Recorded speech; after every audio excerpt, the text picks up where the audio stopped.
বিয়ে করেছি মারা, কি করবি কি তোরা কইলে যা করবে। তোর এই বাড়াকে চাচা দুবারে, আমার নাম ঝুমা, তুই চিনিস না আমাকে? কাটবি তুই নিতে পাবি না বাড়া, তুই কষ্ট হবে কেটে দেখে না আমার কি বাড়া তাইলে। হবে তা তুই কাউকে কিছু না বলে হারাম করে বিয়েটা করলি কেন? আমাদের দুজনের অনেক দিন থেকে ভিতরে ভিতরে মাথা ঘষা চলছিল। মাথা ঘষা চলছিল তুই বিয়ে করলি? দেখি তো পেছি বাড়া, বিয়ে করলি চলে যাবে, বারবার বলছিস কেন? তোকে জেলে হইরে পচাবো জামাই। ভাগ্যে ভাতার পাই না ছুরি, আবার গয়নার জন্য কান্দে। তুমি শাশুড়ি 35 বছর বয়সে তুমি ভাতারের মাথা খেয়ে ভাতারকে হারিয়ে ফেললা। এই বুড়ো বাপটাকে তুমি আমার বিয়ে করে আমাদের বাড়িতে গিয়ে রামরাজ্য করে খেছো, যে তুমি আমাকে জেলে পাঠাবা। উড়িয়ে বাবারে বাবারে, বিশাল সুবিধা তো তোমার। তোমার বাপকে আমি বিয়ে করলাম, তোমার বাপ কেলা চুদাই তো আমার কাছে পাকানে চুমু খাবো বলে পাগল হয়ে আমাকে বিয়ে করলো। বলেন কি? বাবাটা তো একটা গুদমারানির ভাই, বারবার মানা করেছিলাম বিয়ে করি না, শালা কথা শুনলো, শুনিস আমার কথা? বাপ হইছে বালের মাথা হইছে, কিভাবে কইতে ছেলেটা বারণ করো। হবে তা তুই ছেলে পিলের বাপ, তুই বিয়ে করলি কেন বে? বাবা, এই অনলাইন ভাতারিকে বিয়ে করে জীবনটা আমার পুরো তামা তামা হয়ে গেছে। স্বামী হয়ে বইয়ের কাছে যে সুখটা পাওয়া যায়, তার চিঠি ফোটা অবধি আমি পাইনি কো। আজকে সেই সুখটা আমি নিজে থেকে খুঁজে নিয়ে এসেছি বলে আজকে তোমরা আমার উপর এত রেগে গেছো। তুই সুখ খুঁজে এনেছিস না দুঃখ খুঁজে এনেছিস, সময় হলে টের পাবি তুই। বাল ছিলি ওরা, কিছু করতে পারবি না তুই আমার। খুব বড় হয়ে গেছে নাকি তোমার বাল?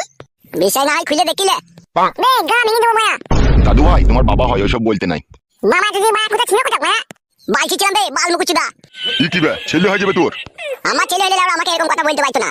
তুমি খুব ভালো বাপজি, তাই তোমাকে বলতে পারতো না। বইয়ের কাছে সবার সময় খুব মজা লাগে, আর ছেলেটা যখন হয়ে গেল তার কোনো খোঁজ খবর রাখো না। তুমি বাপ, তুমি বালের মাথা। চল না ইনটা কই ফাটি নিবি। ঠিকই বলছো, ওকে ইচ্ছা করে কি ওকে বারণের উল্টো পিঠে করে মারা দরকার। অনেকক্ষণ থেকে মারা ঝগড়া করছো, ঠিক আছে? আমার এই নতুন বউকে একটু ঘরে ঢুকে একটু শরবত মরবত খেতে দাও বলা, তারপরে যা খুশি তাই বলবা। শরবত খাবে? ও সতীনের মুখে আমি ডেরেলে পানি দেবো রে, ওকে শরবত দেবো আমি, তো ভাবলি কি করি রে পাতা কুকুর বেটা? তোকে বললাম আমি, তুই শরবত গুলবি, আমি নিজে ওকে গুলি খাবো রে। মা বুঝতে পারছিস তাইলে তলাই তলাই কোথা গিয়েছে? খেতা কুকুর বেটা শুইরে বাচ্চা বলছে আমি নিজে শরবত গুলি খাইয়ে দেবো, তাইলে একবার ভেবে দেখ।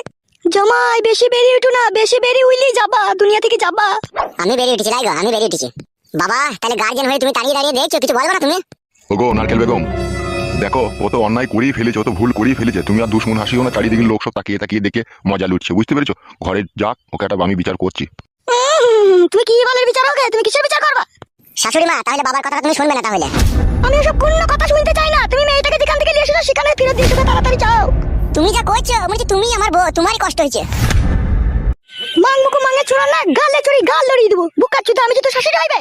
শাশুড়ি হওয়া তোমার মন করছো কেন? এই মেয়েটা যদি তোমারই হইতো খেতে দিতে পারছো তুমি? ও মাই, আমার কি সর্বনাশের কথা বলছি। হ্যাঁ গো, তুমি কি বলছো গো? ঠিকই বলছি।